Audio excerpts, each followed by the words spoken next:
Si desaparece esa cautela del legislador orgánico, el desarrollo de la Constitución, de establecer una mayoría especial y calificada de 3/5, ya la interpretación de la ley no podría ser adecuada a la Constitución.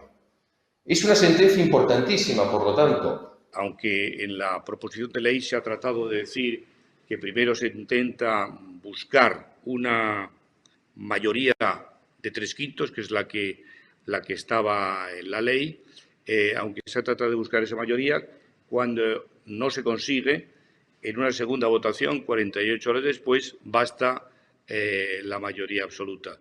Y a mí me parece que eso no es aceptable. No me atrevería a decir si es inconstitucional, aunque a mí me parece que es contraria al espíritu de la Constitución. A mí, por encima de todo, esta propuesta me ha sorprendido. Sorprendido de verdad el que no se haya alzado una voz crítica dentro de quien tenía capacidad de hacerlo. Pienso en el Gobierno, pienso en los grupos parlamentarios, diciendo no se puede resolver un problema, que ahora iré a él, que por supuesto lo es, y lo es grave, no se puede resolver mediante una iniciativa de carácter política que claramente nos sitúa extramuros del Estado de Derecho.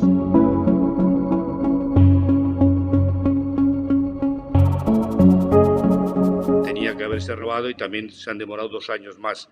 Yo creo que esto supone también una ruptura del orden constitucional. No cumplir a tiempo supone que cuando la Constitución quiere que un órgano como este se adecúe a la realidad de los cambios precisamente sociales que se van produciendo, bloquear la renovación del Consejo no es admisible. No es la primera vez que ocurre. El Tribunal Constitucional estuvo durante más de 3 años sin poder nombrarse 1/3 de sus magistrados porque no se alcanzó el consenso debido.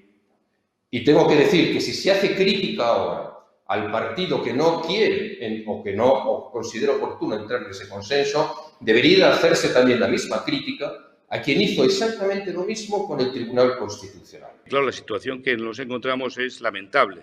Tampoco puede ser que un partido bloquee la renovación cuando está en la oposición porque quiere que sus consejeros, los que eligió cuando tenía la mayoría absoluta o tenía el control, pues prorroguen más tiempo del que la Constitución cree. Eso también es una especie de golpe institucional inadmisible.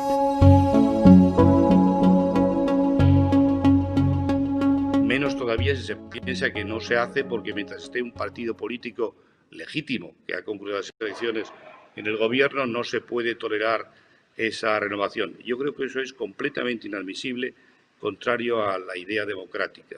No voy a hacerme aquí, porque no lo soy, evidentemente, portavoz de cuáles son las razones que han llevado a una u otra formación política a no dar cumplimiento al mandato constitucional de nombramiento. No es en absoluto mi papel.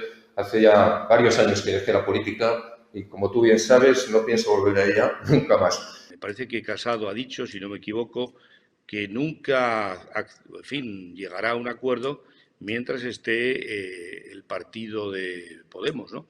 Bueno, eso me parece completamente inadmisible. Podría haber otra razón. Podría decir que es que no se pone de acuerdo en los miembros que hay que aprobar, aunque parece que habían llegado casi a un acuerdo hace unas semanas o unos meses. Pero claro, decir que no se pone de acuerdo porque no le gusta un partido determinado, que es un partido legal que ha ocurrido las elecciones, es completamente inadmisible. Si esa es la razón, no puede ser. Eso es un golpe institucional muy serio. Que una especie de golpe institucional quede legalizado porque hay que continuar trabajando y que, por tanto, un Consejo del Poder Judicial que ya no está en funciones haga lo mismo que el que está en funciones, no parece admisible. No me parece que la solución deba de ser decirle al Consejo, sabiente que sigue en funciones, usted no puede seguir nombrando. Porque podríamos llegar incluso a una situación absurda de que si el legislador no cumpliese ad infinitum su obligación de nombramiento por el cumplimiento de los plazos establecidos para la finalización de la duración de los mandatos judiciales, dejásemos sin capacidad de juzgar a salas del Tribunal Supremo, a tribunales superiores de justicia o de nombramiento de magistrados del Tribunal Constitucional. Al margen de si hay más o menos competencias que se quitan o se ponen, lo cierto es que no puede tener un Consejo en funciones las mismas potestades que tiene un Consejo pleno, con plena garantía. El ejemplo lo tenemos en la propia Constitución y ahí siempre la analogía vale a propósito de un gobierno. El gobierno, cuando está en funciones, porque se han convocado elecciones, por ejemplo, o no se ha nombrado todavía el siguiente gobierno, ese gobierno no tiene las mismas potestades que tiene un gobierno normal, el gobierno ordinario. Hombre, equiparar al órgano de gobierno de los jueces al órgano de gobierno del Ejecutivo tiene también una derivada, y es que el constituyente, cuando limita las funciones del Ejecutivo, lo hace porque sabe que esa interinidad tiene fecha de caducidad.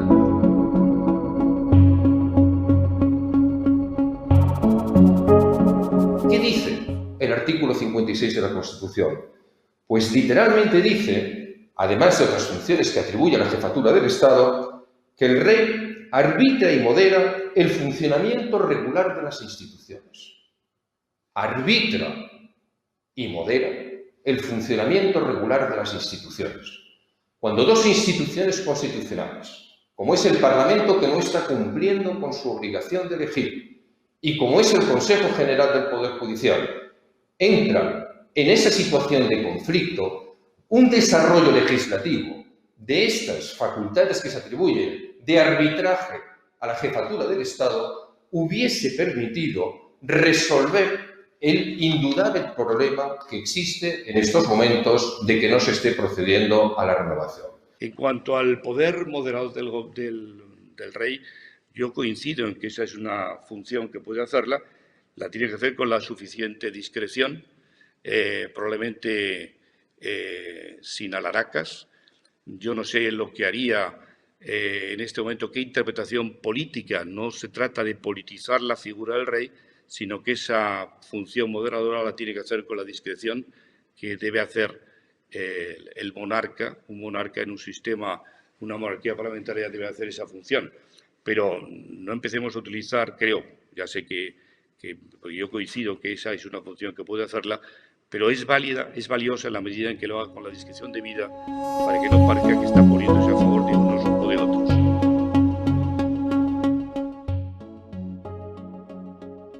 En el año 2013 la ley prevía, por ejemplo, que el presidente del Tribunal Supremo establecía un sistema de elección que era un poco peculiar, porque se hacía una votación por mayoría de 3/5, decía el artículo 586, número 3, que si no se obtenían los 3/5 en una segunda votación, pues se haría por mayoría que obtenga mayor número, mayoría simple. Bueno, también esto es llamativo porque aquí no hubo la menor objeción, como tampoco a que los acuerdos de los órganos colegiados del Consejo del Poder Judicial, entonces estaba Comisión Permanente y el Pleno, se podían adoptar por mayoría simple, artículo 630 de la Ley Orgánica del Poder Judicial. Con respecto a tus críticas, que yo asumo absolutamente de la ley del 2013 o tus extrañezas, hombre, allí lo que se intentó es asimilar el funcionamiento del Consejo a los órganos jurisdiccionales. En los órganos jurisdiccionales también se resuelven por mayoría las sentencias, tanto en el Tribunal Constitucional como en la jurisdicción ordinaria. Y existe también pues, el voto de calidad del presidente en caso de empate. Pero en todo caso creo que eso es discutible y puede que tú tengas razón y yo no la tenga, lo admito perfectamente, pero que en modo alguno, tú lo has calificado de extraño, de acuerdo, puede ser extraño, pero que en modo alguno cuestiona la constitucionalidad de esa reforma.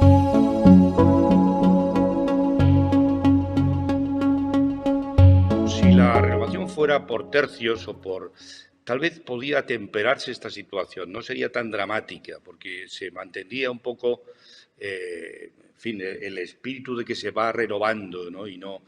Yo tengo la sensación de que eso, que la sentencia del año 2016 lo apunta y viene a decir que es una opción del legislador orgánico, debíamos tal vez explorar si eso podría ser una solución, a partir de que se produzca la renovación, porque ahora es obligado, porque hay que renovarlo todo entero, pero tal vez a partir de la próxima renovación podría pensarse si es posible empezar a hacerlo, un proceso de renovación por tercios. Creo que igual que pasa que en la justicia ordinaria y pasa en el Tribunal Constitucional, que el órgano de gobierno de los jueces se renovase, como ha propuesto Tomás, por tercios. Hay que ver si dentro de los límites de la Constitución cómo se podría hacer, pero creo que sería una magnífica solución.